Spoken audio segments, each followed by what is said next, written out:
Hi friends, welcome to Annapurna channel. Annapurna ಅಡುಗೆ ಚಾನಲ್ಗೆ ಎಲ್ರಿಗೂ ಸ್ವಾಗತ. ಇವತ್ತು ನೋಡಿ ಮಾವಿನ ಹಣ್ಣಿನ ಸೀಕರಣೆ ಹಾಗೂ ಪೂರಿ ಮಾಡೋದನ್ನು ತೋರಿಸ್ತೀನಿ. ಸೀಕರಣೆ ಅಂದರೆ ಮಾವಿನ ಹಣ್ಣಿನ ಜ್ಯೂಸ್ ಥರ ಮಾಡ್ತಾರಲ್ಲ, ಅದಕ್ಕೆ ಸೀಕರಣೆ ಅಂತಾರೆಲ್ಲ ಆ ಕಡೆ ಉತ್ತರ ಕರ್ನಾಟಕದಲ್ಲಿ. ಈ ಬೆಂಗಳೂರಲ್ಲಿ ಇದನ್ನು ಮಾಡೋದು ಕಡಿಮೆ ಊಟದ ಜೊತೆಗೆ, ಹಾಗೆ ಜ್ಯೂಸ್ ಥರ ಕುಡಿತಾರೆ ಅಷ್ಟೇ. ಇಲ್ಲಿ ನೋಡಿ ಮಾವಿನ ಹಣ್ಣೆಲ್ಲ ಹೀಗೆ ಕಿವುಚಿ ಎಲ್ಲ ಹಣ್ಣಿನ ರಸ ತೆಗೆದು ಬಿಡಬೇಕು. ಒಂದರಲ್ಲಿ ಒಂದು ಪಾತ್ರೆಯಲ್ಲಿ ತೆಗೆದಿದ್ದೀನಿ ನೋಡಿ. ಇದು ಸಿಪ್ಪೆ ಉಳಿದಿದೆಯಲ್ಲ, ಆ ಸಿಪ್ಪೆ ಕೂಡ ತೊಳೆದು ಮತ್ತೆ ಅದಕ್ಕೆ ಹಾಕಬೇಕು ನೀರನ್ನು. ಅದರಲ್ಲಿರೋ ಹಣ್ಣಿನ ಅಂಶ ಎಲ್ಲ ಬಿಟ್ಕೊಳ್ಳುತ್ತೆ ನೋಡಿ. ಈಗ ನೀರು ಹಾಕಿ ಎಲ್ಲ ಕಿವುಚಿ ಇದರ ಎಲ್ಲ ತೆಗಿಬೇಕಾದ್ರೆ ಹಣ್ಣಿನ ಅಂಶ ಎಲ್ಲ ರಸ ಇರುತ್ತಲ್ಲ, ಮಾವಿನ ರಸ ತೆಗೆದು ಮತ್ತೆ ಅದಕ್ಕೆ ಹಾಕಬೇಕು ಸೀಕರಣೆಗೆ. ನೋಡಿ ಈಗೆಲ್ಲ ತೆಗ್ದಿದ್ದೀನಿ ನೋಡಿ. ಈಗೆಲ್ಲ ಈ ಥರ ತೊಳೆದು ನೋಡಿ ಇದಕ್ಕೆ ಹಾಕಿರಬೇಕು. ಅವೆಲ್ಲ ಸಿಪ್ಪೆನ ಅದ್ರ ಮಾವಿನ ತೋಟ ಇರುತ್ತಲ್ಲ, ಅದು ಕೂಡ ಎಲ್ಲ ಕ್ಲೀನ್ ಎಲ್ಲ ತೊಳೆದು ಇದಕ್ಕೆ ಹಾಕಿದ್ದೀನಿ. ಇನ್ನೊಂದು ಸ್ವಲ್ಪ ಇತ್ತಂತ ಇನ್ನೊಂದು ಸ್ವಲ್ಪ ನೀರು ಹಾಕಿ ಮತ್ತೆ ಅದಕ್ಕೆ ಹಾಕಬೇಕು ನೋಡಿ. ಒಂದು ಗ್ಲಾಸ್ ನೀರು ಹಾಕಿದ್ದೆ ಅನಿಸುತ್ತೆ ನೋಡಿ. ಹೀಗಾಗಿದೆ. ನೀವು ಇನ್ನೂ ಗಟ್ಟಿ ಬೇಕಂದರೆ ನಾನು ಸ್ವಲ್ಪ ಕಡಿಮೆ ನೀರು ಹಾಕ್ಕೊಳ್ಬೇಕು. ನಾನು ಸ್ವಲ್ಪ ಇಷ್ಟಿರಲಿ ಅಂತ ಹಾಕಿದೆ. ಬೆಲ್ಲ ಕೂಡ ಒಂದು ಸ್ಪೂನ್ ಹಾಕ್ತಿದ್ದೀನಿ ನಾನು ಅಷ್ಟೇ. ಜಾಸ್ತಿ ಸ್ವೀಟ್ ತಿನ್ನಲ್ವಲ್ಲ ನಾನು, ಅದಕ್ಕೋಸ್ಕರ ಕಮ್ಮಿನೇ ಬೆಲ್ಲ ಹಾಕಿದ್ದೀನಿ. 1.5 ಸ್ಪೂನು ಅಂದ್ಕೊಳ್ಳಿ, ಟೀ ಸ್ಪೂನ್ 1.5 ಟೀ ಸ್ಪೂನ್ ಹಾಕಿದ್ದೀನಿ ಬೆಲ್ಲ. ಟೇಸ್ಟಿಗಂತ ಒಂದು ಚಿಟಿಕೆ ಉಪ್ಪು ಹಾಕಿದ್ದೀನಿ. ಮಾವಿನ ಹಣ್ಣು ಸೀಕರಣೆಗೆ ತುಂಬ ಟೇಸ್ಟ್ ಬರುತ್ತೆ ನೋಡಿ. ಸೀಕರಣೆ ರೆಡಿ ಆಗ್ತಾಯಿದೆ. ಆ ಬೆಲ್ಲನೂ ಹಾಕಿ ಚೆನ್ನಾಗಿ ಕಲಿಸ್ಬೇಕು ಹೀಗೆ ಸ್ಪೂನಿಂದ ನೋಡಿ. ಈಗ ರೆಡಿಯಾಗಿದೆ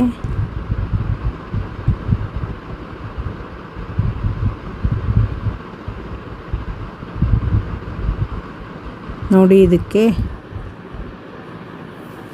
ಏಲಕ್ಕಿ ಕುಟ್ಟಿ ಹಾಕಬೇಕು. ಸ್ವಲ್ಪ ಒಂದು 4 ಏಲಕ್ಕಿ ಕುಟ್ಟಿ ಹಾಕಬೇಕು. ಏಲಕ್ಕಿ ಅದು ತೆಗೆದು ಈ ಕುಟಾಣಿಯಲ್ಲಿ ಸ್ವಲ್ಪ ಸಕ್ಕರೆ ಹಾಕಿ ಏಲಕ್ಕಿ ಅದಕ್ಕೆ ಹಾಕಿ ಒಂದು 4 ಏಲಕ್ಕಿ ಬಿಡಿಸಿದ್ದೀನಿ. ಅದನ್ನು ಹಾಕಿ ಕುಟಾಣಿಯಲ್ಲಿ ಕುಟ್ಟಿ ಸಣ್ಣಗಾದ್ಮೇಲೆ ಅದಕ್ಕೆ ಹಾಕಬೇಕು ಮಾವಿನ ಹಣ್ಣಿನ ಸೀಕರಣೆಗೆ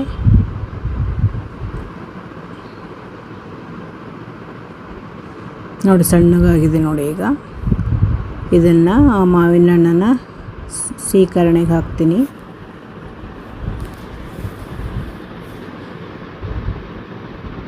ನೋಡಿ. ಎಲ್ಲ ಚೆನ್ನಾಗಿ ಏಲಕ್ಕಿ ಹಾಕಿದ್ರಿಂದ ತುಂಬ ಚೆನ್ನಾಗಿ ಘಮ ಬರುತ್ತೆ.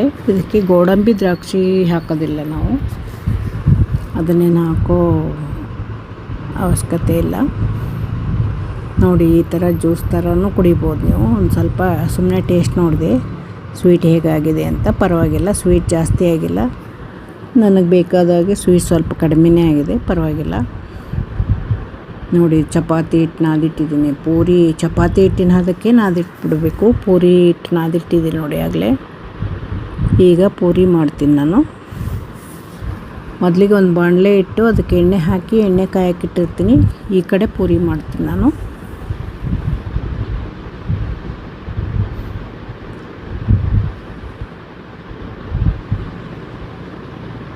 ನೋಡಿ. ಗ್ಯಾಸ್ ಹಚ್ಚಿದೆ ನಾನು. ಈಗ ಆಯಿಲ್ ಹಾಕಿಟ್ಟಿದ್ದೀನಿ ನೋಡಿ. ಆಯಿಲೇನು ಜಾಸ್ತಿ ಹಿಡಿಯಲ್ಲ. ನಾನು ಮಾಡಿರೋದು ಒಂದು 6 ಪೂರಿ ಅಷ್ಟೇ ಮಾಡಿದ್ದೀನಿ. ಈಗ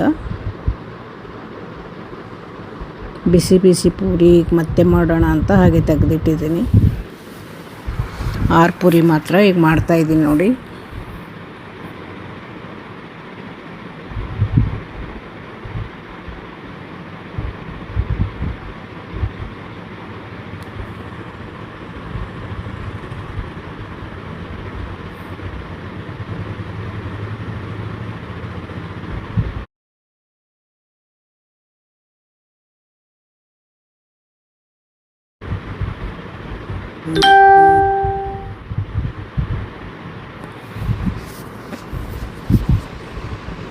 ನೋಡಿ 6 ಪೂರಿ ಮಾಡಿ ಒಂದು ಪ್ಲೇಟ್ನಲ್ಲಿ ಮೊದಲಿಗೆ ಹಾಕ್ಕೊಂಡು ನಂತರ ಕರಿತೀನಿ. ನಂತರ ಡೀಪ್ ಫ್ರೈ ಮಾಡಬೇಕು, ಏಕೆಂದರೆ ಟೈಮ್ ಇರುತ್ತಲ್ಲ ಎಣ್ಣೆ ಕಾಯೋಕ್ಕೆ. ಅದರಲ್ಲೇ ಒಂದು 6 ಪೂರಿ ಲಟ್ಟಿಸ್ಕೋಬೋದು. ಪೂರಿ ಏನು ಬೇಗ ಬೇಗ ಲಟ್ಟಿಸ್ಬೋದು. ನೋಡಿ ನಾನು ಪೂರಿ ಎಲ್ಲ ಕರೆದಿಟ್ಟಿದ್ದೀನಿ. ಕರಿಯೋದನ್ನು ವಿಡಿಯೋ ಮಾಡೋದು ಅದು ಆನ್ ಮಾಡಿಬಿಟ್ಟಿಲ್ಲ ನಾನು, ಅದಕ್ಕೆ ಅದು ಮಿಸ್ ಆಗಿಬಿಟ್ಟಿದೆ, ಸಾರಿ. ನೋಡಿ ಎಲ್ಲ ಕರೆದಿಟ್ಟಿದ್ದೀನಿ. ಎಲ್ಲ ಚೆನ್ನಾಗಿ ಉಪ್ಪಿ ಬಂದಿದೆ ಪೂರಿ, ತುಂಬ ಚೆನ್ನಾಗಿ ಬಂದಿದೆ ಪೂರಿ. ಸೀಸನ್ ಮುಗಿಯೋವರೆಗೂ ಅವಾಗವಾಗ ವಾರಕ್ಕೆ 1 ಸಲ 2 ಸಲ ಮಾಡ್ತಾಯಿರ್ತೀವಿ. ಎಲ್ಲ ಹಣ್ಣುಗಳಿಂದನೂ ಮಾಡ್ಬೋದು, ಯಾವುದೇ ಬೇರೆ ಬೇರೆ ಥರ ಹಣ್ಣು ಬರುತ್ತಲ್ಲ. ನಾನು ಇವತ್ತು ಮಲ್ಲಿಕಾ ಅಂತ ಬರುತ್ತಲ್ಲ ಹಣ್ಣು, ಆ ಮಾವಿನ ಹಣ್ಣಿಂದ ಮಾಡಿದ್ದೀನಿ. ನೋಡಿ ಸರ್ವ್ ಮಾಡ್ಕೊಳ್ತಾ ಇದ್ದೀನಿ. ತುಂಬ ಚೆನ್ನಾಗಾಗಿದೆ.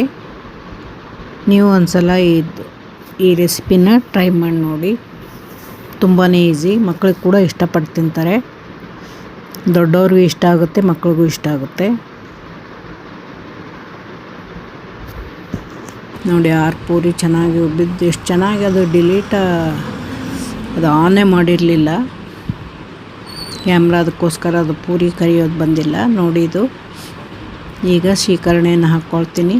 ಪೂರಿನೂ ಹಾಕ್ಕೊಂಡು ಟೇಸ್ಟ್ ನೋಡ್ತೀನಿ. ನೋಡಿ ಮೊದಲು ನೋಡಿ ಪೂರಿ ಚೆನ್ನಾಗಿ ಉಬ್ಬಿ ಬಂದಿದೆ.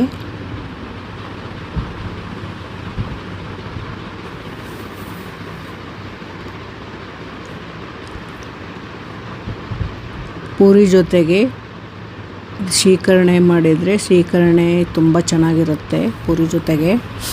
ಇದು ಹೋಳ್ಗೆ ಜೊತೆಲಿ ಕೂಡ ಮಾಡ್ತಾರೆ, ಹೋಳ್ಗೆ ಜೊತೆ ತಿಂತಾರೆ. ಇದಕ್ಕೂ ಈ ಶೀಕರಣೆಯನ್ನು ಹೋಳ್ಗೆ ಜೊತೆ ಕೂಡ ಮಾಡ್ತೀವಿ, ತುಂಬ ಚೆನ್ನಾಗಿರುತ್ತೆ.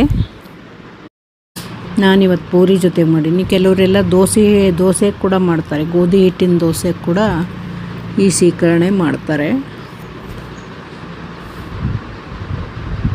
ಹಾಗೇನೂ ಕುಡಿಬೋದು, ಜ್ಯೂಸ್ ಥರನೂ ಮಾಡಿ ಈ ಥರ ಕುಡಿಬೋದು ಬೇಕಂದರೆ.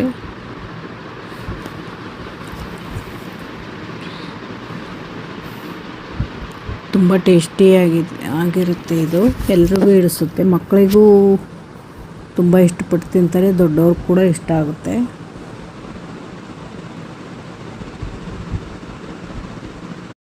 ಪೂರಿ ಶೀಕರಣೆ ತುಂಬ ಟೇಸ್ಟಿಯಾಗಿದೆ. ನಾವೆಲ್ಲ ಚಿಕ್ಕವರಿದ್ದಾಗ ಒಂದು 10-12 ಪೂರಿ ತಿಂತಿದ್ವಿ ಈ ಥರ ಶೀಕರಣೆ ಜೊತೆಗೆ. ಈಗೆಲ್ಲ ಕಡಿಮೆ, ಒಂದು 5-6 ತಿಂತೀನಿ ಅಷ್ಟೇ. ಈಗ ಕಡಿಮೆ ಮಾಡಿದ್ದೀನಿ, ಜಾಸ್ತಿ ಆಯಿಲಿ ಆಗುತ್ತಂತ. ನೀವು ಟ್ರೈ ಮಾಡಿ ನೋಡಿ. ಈ ಥರ ತುಂಬಾ ಈಸಿ ಇದು, ಅಂತ ಏನು ಕಷ್ಟ ಇಲ್ಲ ಮಾಡೋದು.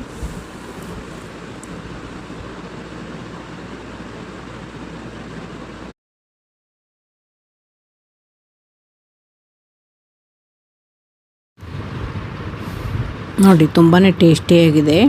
ಇದುವರೆಗೂ